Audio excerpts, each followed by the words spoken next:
call it concentric circles of change. When you are going tiny, it's probably not just your house. You're probably not moving into a tiny house across town. You're probably doing it to do some travel or to live in a different place. And so you've got to figure out what you're doing with your career, what you're doing with your family. Like all of those layers are involved.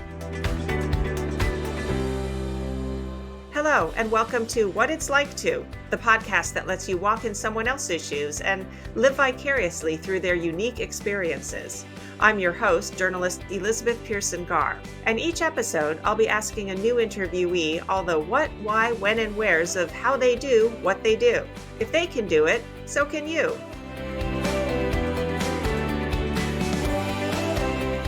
A lot of us have heard this cliche of the American dream.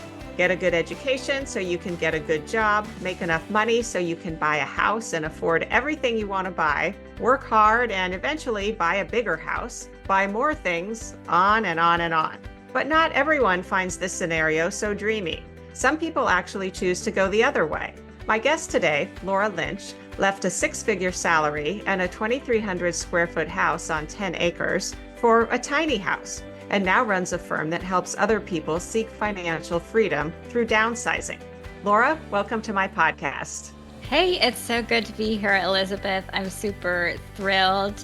Thanks for having me. Oh, I'm so excited to talk to you. And I'd like to just start out getting your definition of what a tiny house is. I mean, I lived in New York City for a couple years and I had a tiny apartment, a studio apartment, but that wasn't necessarily by choice. That was by what I could afford. What is a tiny house? How big are we talking?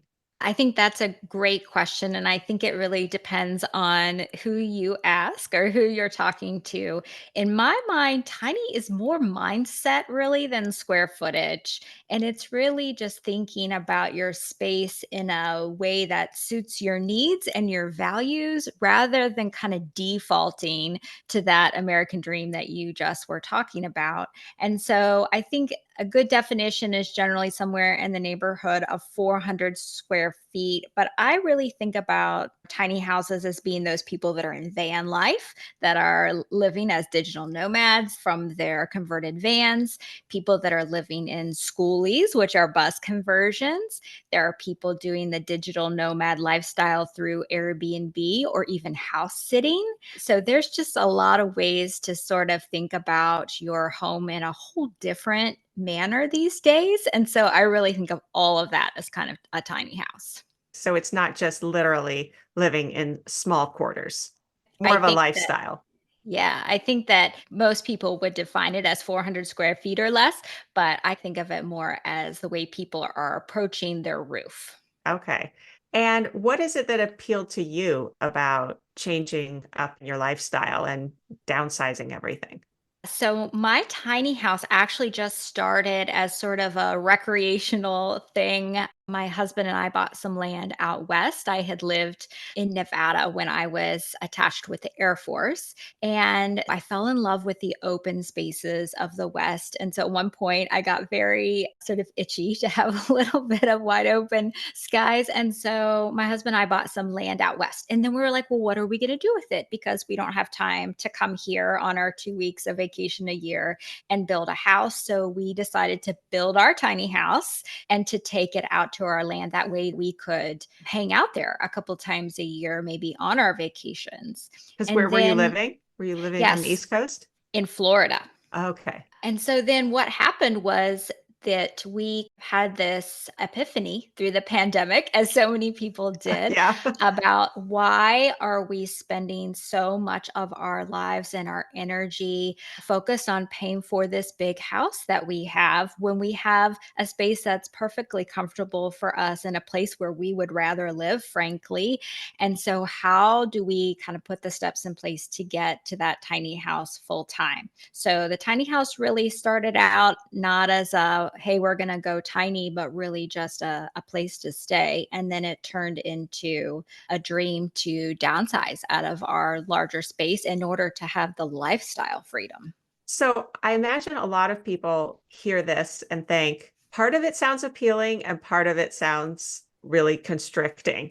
My stuff feels comforting or my space feels almost freeing too. I mean, I have two teenagers and it's sometimes nice to have a little more space. Like everyone needs their room in the house sometimes to have a little quiet or space for one another. Can you talk about what is appealing about having less space? So, less space in and of itself comes with a couple of benefits. Obviously, it's a little bit easier to take care of and maintain. And that's why That's we true. see a lot of women that are past the age where their kids have flown the coop and moved on with their lives. And so, women kind of in their late 50s, the average tiny home owner is a 55-year-old woman. And she is using this sort of downsizing to have less upkeep and less maintenance costs. And perhaps if she's moving her tiny house around, having flexibility of geography. So maybe instead of having to buy a condo in the town where your kids are having grandchildren, maybe you have that opportunity to travel with your tiny living arrangement. There is a lot to the sort of mental health aspects too of having less stuff, because all the stuff that we acquire has to have some level of attention paid to it, even if it's just dusting. But for a lot of our tech stuff or our hobby stuff or whatever, there's a lot of maybe standing in line at the Apple store or, whatever it is. And so sometimes I like to say, do you own the stuff or does the stuff own you? And Yeah. so I think there is, for a lot of people who choose this lifestyle, really a simplicity benefit to just having less stuff to have to keep track of and maintain. What was the process like for you when you were going through your bigger house and getting rid of things? Was there some emotional tug of, oh, I have to get rid of, I don't know, my high school yearbooks or this shirt that had a logo on it that meant something from that concert, or I don't know, these things that people hang on to for Sure. emotional, sentimental reasons? Sure. And I think it's important to say that tiny living isn't for everybody. So Yeah. let's just point that out. There are people that derive a lot of value from their stuff, and it's really important to them. I was in the Air Force. So I think I learned through that process about not getting too attached to things as you move around more frequently. And I just want to clarify, because I talk about my transition in the past tense, and we're literally still in it right now because I have to wait for my stepson to finish high school this year. So I am in an iterative downsizing process because it's really difficult to do it just all in one fell swoop. So I think that's why if you go tiny, to do it in phases and give yourself time to go through things is really helpful, because maybe you go through all the pictures you've collected over the decades at one time and you say, oh, I've got this big box of stuff that I have to keep. And then maybe you come back to them a few months later and say, maybe I only need these. And Yeah. so it's really an iterative process. But I think that it's important too to understand that some things do actually generate important value. And my husband is not so much of a minimalist as I am. And so we are actually having kind of a long process getting moved across the country, because we're having to move a lot of his things that are going to be useful for his business. Heavy equipment, basically, is Oh, what we're having to get across the country. So, where maybe it's a little bit easier for me to downsize all my inherited sets of china to like two pieces of each thing, for him, he gets a lot of value out of his tools and his ability to make money with those things. And so those things are going. yeah, it really is interesting. I think it's a valuable process to go through and think about, why do I get value out of these things? And is this thing truly important to me? Or is it just sort of a reflexive, I've just always had it, so therefore it must be important to me? Sometimes I think, well, you inherited that entire set of china, therefore I have to have it. But maybe just having a few pieces is fine. And that's what will remind you of your grandma or something. Or maybe taking a photo of the set of china. I remember when my husband and I got married and then we moved the first time, he had like 300 t-shirts or something and all these trophies from high school. And someone gave us that advice. If you're not displaying the trophies somewhere, if they're sitting in an attic, maybe they aren't really that valuable to you. You could take photos of them and still have that memory to look at. And so sometimes I think we need just that exercise of going through things and processing it ourselves to think about how valuable is this thing truly to me? Yeah, and I think you make a good point that things do trigger memories, but so do scents and so do songs. And those things we don't carry around in physical form. We hear them on the radio and we go back to that moment in high school where we were victorious in that Yeah. game or whatever. And so remembering that the memories live within us actually, and they don't actually live within the objects, I think is maybe a different perspective. Yeah. So you said you're doing it little by little. Do you think that that's kind of a common process, or do people in the tiny house community do this in all different ways? Do some people just do it in one fell swoop, like kind of say, I'm done with my larger house, I'm just downsizing? You have a podcast. I'm sure you've talked to people of all different experiences. Yes, I would say that there are some people who maybe just haven't inherited any stuff that has any real significance to them yet, younger people maybe. And so for them, kind of going from their starter home or their attempt at a starter home and straight into like a schoolie conversion and traveling around the country is maybe less of a process from a downsizing perspective. I'm, of course, middle aged, right? So I've acquired some stuff over the years. And so it's been a little bit of a process for me, but it's also been pacing our ability to make all the things happen because I call it concentric circles of change. When you are going tiny, it's probably not just your house. You're probably not moving into a tiny house across town. You're probably doing it to do some travel or to live in a different place. And so you've got to figure out what you're doing with your career, what you're doing with your family. All of those layers are involved. And so getting all of that sort of smooth out so you can get to that transition successfully is a little bit more complicated than just selling my house over here and buying a house across town. Yes, there are many reasons that people do this. It's not like you say, just I want less space. If I just wanted less space, you'd mentioned earlier, you might just go from your house to a condo across town. This is a lifestyle. This is often a financial decision, or sometimes people want less of an environmental footprint. What are the contributing factors that somebody will become a tiny house enthusiast, I guess we would call it?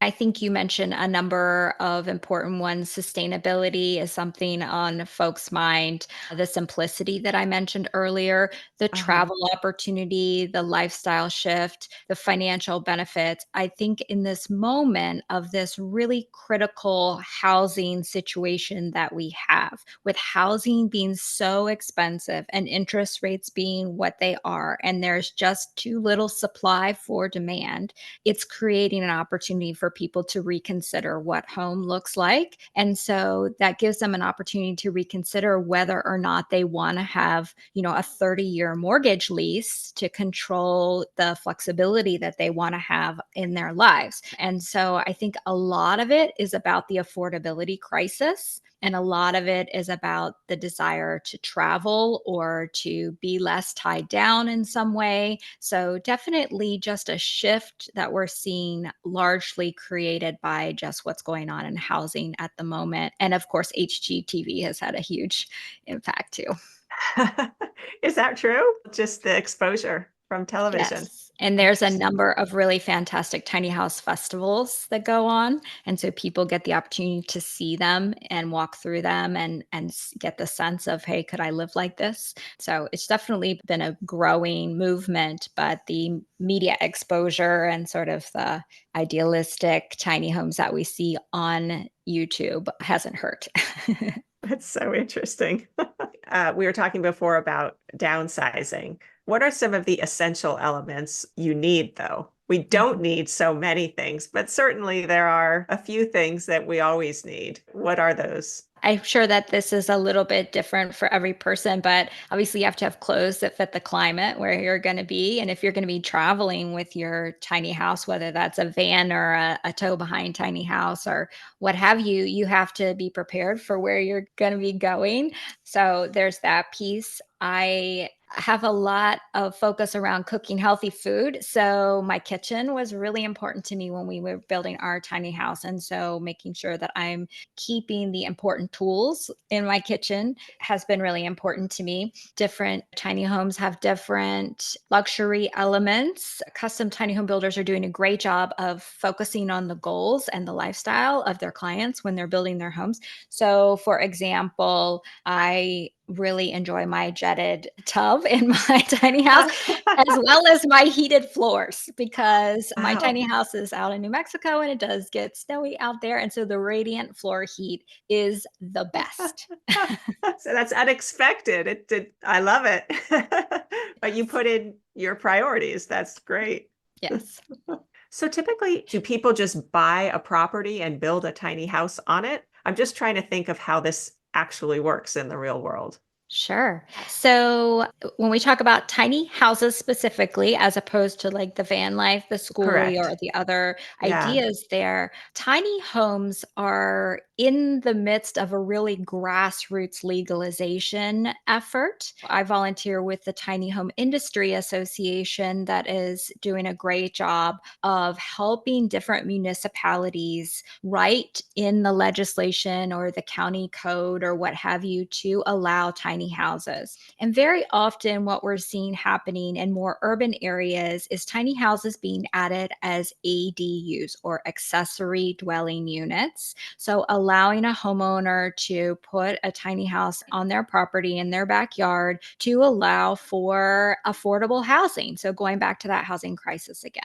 There are lots of tiny home dwellers, though, that do want land and they want their own privacy and space. And so they do go buy property. And oftentimes it's easier to do tiny in a more rural, just from a legalization standpoint. But it really varies by every municipality. So it's important to do your research. And when it comes to challenges, this is the hardest part, figuring out the legalization piece. When Mm. I refer to the tiny home community, I'm really talking about the nationwide and maybe even global circle of people who are choosing this lifestyle, because it's been really interesting to interact with people in different sets within the tiny living community and hear their stories about how helpful and mutually supportive other people are. So those folks in the buses, the schoolies, they have schoolie swarm where they go, and if you show up and you're in the middle of your bus build out and you haven't got your plumbing in yet, people come in and they help you do that stuff. And within this sort of new way of thinking, people are just so excited when other people are doing it, and they're just so helpful to each other and so supportive. And so I've really enjoyed getting to know everybody because everyone is so friendly and excited. I think that's probably the case anytime something is kind of new and on the edge. Everybody in that sort of niche is kind of all excited about everybody else that's in there. Yeah, I interviewed a woman who sold her house and lives in her RV and travels constantly Yeah. and finds that community as well. And she organizes meetups and trips and finds that everybody is so helpful if someone has a flat tire or same thing. It's just this wonderful community of people. Yeah, I think the single family home has become, in some ways, and not everywhere, but for people that live in places where there's a lot of movement around, new people coming in, people going, it's become kind of isolating. People don't know their neighbors and they're not engaging in neighborhoods in the way that they did decades ago. And so it's good to see that resurgence of a sense of community and neighborliness happening in the tiny living space. You mentioned that the number one demographic is women over 55, but does it also span? There's also young people who are doing this. You said young marrieds or something who don't have much stuff. So there's people of all ages who are doing this. For sure. Yes. So definitely this is of interest to the first time home buyers who can't afford the average home. So the average home currently in the United States sits around 430,000. And so when you're first out of college, 430,000 is kind of a steep price tag, especially at, 7% interest on a 30-year mortgage. So lots of young people looking at this. Young people in particular are very used to this sort of sharing economy. So rather than own a car, Uber. So the Mhm. idea of having less space and more community space and that sort of thing, I think is pretty attractive. Then a lot of retirees like to downsize and minimize the maintenance that they have on their home. And often retirement comes with those goals of travel. And so tiny living can enable that too. And so I think probably the generation that maybe is a little stuck right now is my generation because they're kind of in prime career years, prime child raising years, and prime years to be caring for parents. And Yeah. so it's kind of a time of life where you get kind of stuck. Yeah, and I know that you also are a financial consultant, and that seemed like that would be a key element to all of this because people would think, "Oh, this sounds really great, and I would love to do this and that." But then so much comes down to money and how is this all really going to work practically? And you've got taxes, and you think this is going to save money, but what about this and what about that? Yeah, the money part, I think, is a place where people get stuck, which is why I really want to continue to focus on this area because you can watch all the YouTube videos and figure out how to build your tiny house, or you can do your research on builders and whatever. But when it comes down to the money part, how do I make the money part work? That's probably a place where some people get hung up. Also with work, I guess after the pandemic, so much more work is done remotely, but it does feel like, how are you going to actually put this life together? Mhm. It sounds kind of romantic and wonderful, but realistically, for some people, I wonder how it could work. I mean, it depends which of these aspects you're going to do. Are you going to be traveling around, or are you going to be sedentary in a place? And also, what stage of life you're in. If you have kids and they need to be in school, there's so many different factors to For this sure. whole thing. Yeah, and I think what just brings everybody together is the notion of, hey, maybe this stuff isn't the most important thing to me. So let me figure out what is the most important thing to me, which is why I talk so much about values and helping people figure out what their core values are and designing a life around that. Because the reality is that for most of us, you can't have everything. You can have a lot of travel and a lot of freedom and a big house with a big mortgage. So just figuring out how you design your life around what is most important to you. And maybe the big house isn't what's most important to you. And if not, how do you design a life around what is? Yeah, I really appreciate that. And I feel like it kind of gets down to something that I end up talking a lot about in this podcast with people from all different stories, which is, what is your passion and how do you go about finding it and making it a part of your life? And it goes down to your values and implementing them in your life. And I think you need to reflect on those things rather than just sort of robotically go through what you think people have told you or what you think is expected of you. There's a lot of, especially younger kids, maybe teenagers, college kids, 20 somethings. I think this is what I should be doing for a job or a career or something, and then feeling miserable about it. No, but what do you want to do? What makes you happy? What's your passion? What are your true values? And, it doesn't have to be because this is what everyone is doing tech these days or something. We don't need more of that. We need how you were built, that you're special. Those are the gifts we need in the world. And so I really appreciate this kind of thinking. It's out of the box thinking. There's not just one way to live in the world, that you have to do this and then you have to find your town to live in and buy your house. And there's a lot of ways to be and a lot of ways to interact with the world. And also, you can change. You can be doing something one way, and then at some stage of your life, you can say, actually, now I'd like to do something different. Now I'm going to buy a bus and travel around. That's pretty cool and freeing. Yes, it is amazing. I sometimes say that I change directions to cover more ground. And over Ah, that's over my great. lifetime, I've pivoted numerous times trying to find that thing that really lights me up. And having progressed my career through various different changes, really it was that pandemic and that Brene Brown worksheet that Mm. helped me explore my values, that helped me understand, hey, independence and exploration exploration are really important to me. And I don't feel independent in my career path right now. And so, how do I get to be independent? And how do I get to explore more things? And so that really helped me to solidify the idea of changing everything again in order to chase down those two things that I've always known were important, but didn't ever really put the framework around them. I need to build a life based on these two values, and that will make me feel congruent with myself. So it has been a journey for me, and it's a journey for everybody, I think.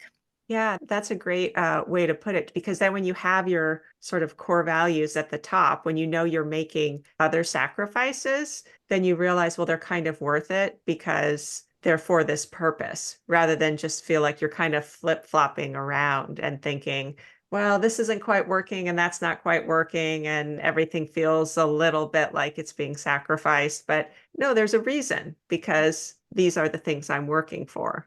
Yes, for sure. Are there certain traits that you feel people who choose to live in the tiny house community have in common? Yes, I think that people that choose this lifestyle have to be independent thinkers because it's too easy to follow the expectations that we see on TV, that we hear from our family, that our friends tell us. It is so expected to follow the default American dream path. And so you have to be a little bit almost rebellious and kind of independent in your mindset in order to make this choice or have someone who, is in your life that can help make you think independently. There's some grit involved because as I mentioned the legalization is still underway. There are lots of resources out there for figuring that out. I'm working with the Tiny Home Industry Association on a resource map where you click on your state and you can see what is going on with legislation in your state, but still lots of research may be involved because it's not as easy as selling your house and buying another or moving, from your apartment into a house. The entire mortgage and home builder industry is designed to make the process easy.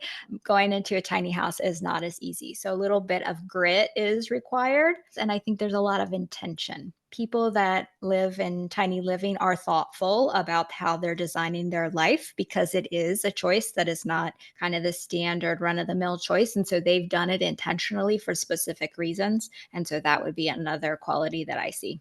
That must make it nice when you talk to people, you already have common values. You're of similar types. Yes, 100%.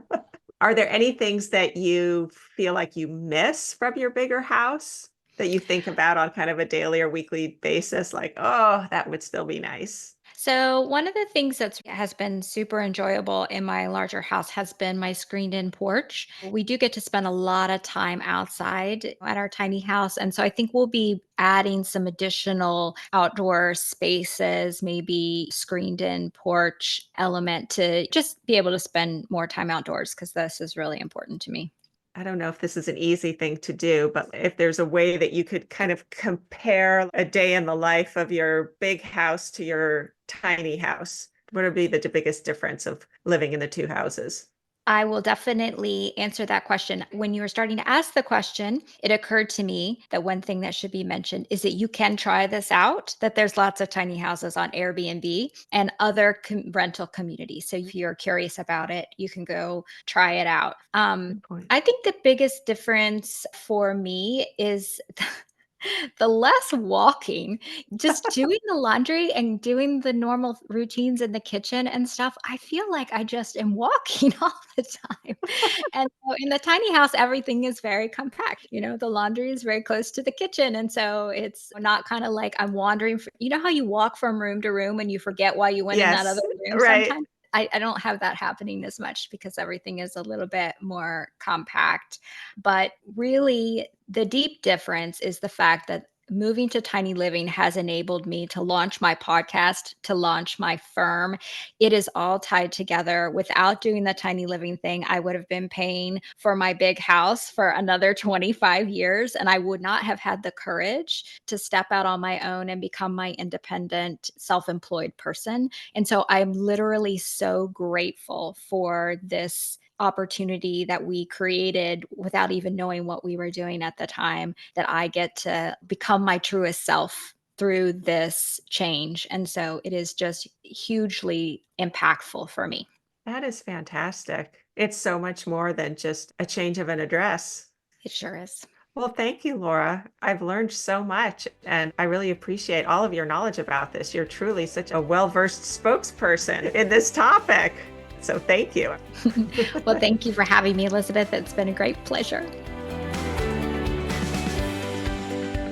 It was inspiring to meet Laura, someone who's changing her life to align with her passions. Here are some of my takeaways from our conversation.